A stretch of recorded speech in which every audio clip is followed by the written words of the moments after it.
Assalamualaikum dan salam sejahtera. Nama saya Muhammad Ridwan bin Zulkifli. Nombor matrik E202110279040. Hari ini saya akan membentangkan tentang tugasan individu, iaitu tajuk ketangkasan. Ketangkasan ialah keupayaan untuk mengubah posisi badan, pergerakan berhenti dan mula dengan cepat dan terkawal serta boleh mengawal pergerakan keseluruhan badan. Ketangkasan memerlukan tahap kelajuan, fleksibiliti dan koordinasi pergerakan yang baik bagi mengelirukan atau mengelak daripada pihak lawan. Ia merupakan asas lakuan motor yang menekankan prestasi tinggi dalam sukan. Ketangkasan amat penting dalam semua aktiviti dan sukan, individu dan sukan berpasukan. Aktiviti ini melibatkan permulaan dan berhenti dengan pantas, gerak menukar arah, gerak kaki yang bergeser, dan cepat menyesuaikan badan dan bahagian badan. Justeru, ketangkasan melibatkan komponen kepantasan, koordinasi badan, kelenturan dan kuasa. Individu dengan ketangkasan yang bagus mempunyai peluang untuk berjaya dalam aktiviti fizikal daripada individu yang mempunyai ketangkasan yang kurang bagus. Ujian ketangkasan selalunya ada 3 jenis, iaitu larian menukar arah, menukar kedudukan badan dan menukar arah bahagian badan. Antara kepentingan ketangkasan ialah dapat meningkatkan prestasi, dapat meningkatkan daya tahan, dapat mencegah kecederaan dan dapat meningkatkan keseimbangan dan kawalan badan.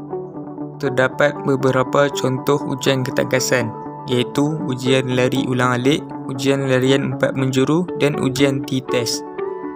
Objektif ujian lari ulang-alik ini ialah untuk menguji komponen ketangkasan dan kepantasan seseorang individu dalam masa yang singkat. Antara peralatan dan keperluan yang digunakan dalam ujian ini ialah seperti pita pengukur, pita pelekat, blok kayu, jam randik dan wisil.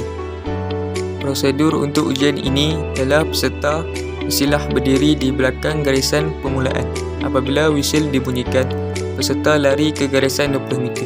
Satu blok kayu dikutip dan peserta berlari balik ke garisan permulaan. Blok kayu diletakkan di belakang garisan permulaan dan peserta lari semula ke garisan 20 meter. Blok kayu yang kedua dikutip dan peserta berlari melintasi garisan penamat. Rehat diberi selama beberapa minit. Peserta diberi percubaan kedua. Masa yang lebih pantas akan diambil.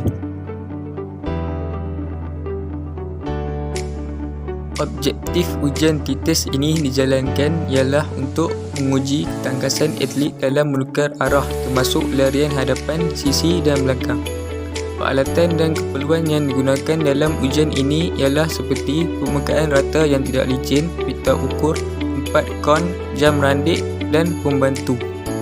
Prosedur untuk ujian ini ialah ujian ini memerlukan atlet menyentuh satu kon yang disusun dalam bentuk T semasa berlari dan langkah ke sisi sepantas yang mungkin.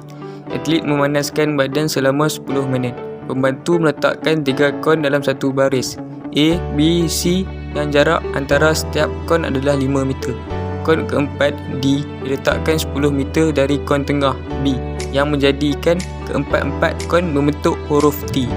Atlet berdiri pada kon D pada dasar T menghadap T. Pembantu memberi signal go, memulakan jam randik dan atlet mula berlari. Atlet berlari menyentuh kon tengah B, langkah 5 meter ke sisi kiri dan sentuh kon A. Langkah 10 meter ke sisi kanan dan sentuh kon C. Langkah 5 meter ke sisi kiri semula dan sentuh kon B. Kemudian lari mengundur 10 meter dan sentuh kon D.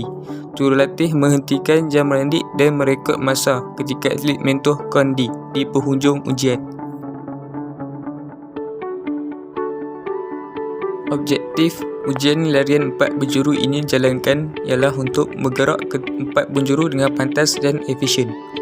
Antara peralatan dan keperluan yang digunakan dalam ujian ini adalah seperti kon, jam randik, pita pelekat, wisil dan bulu tangkis.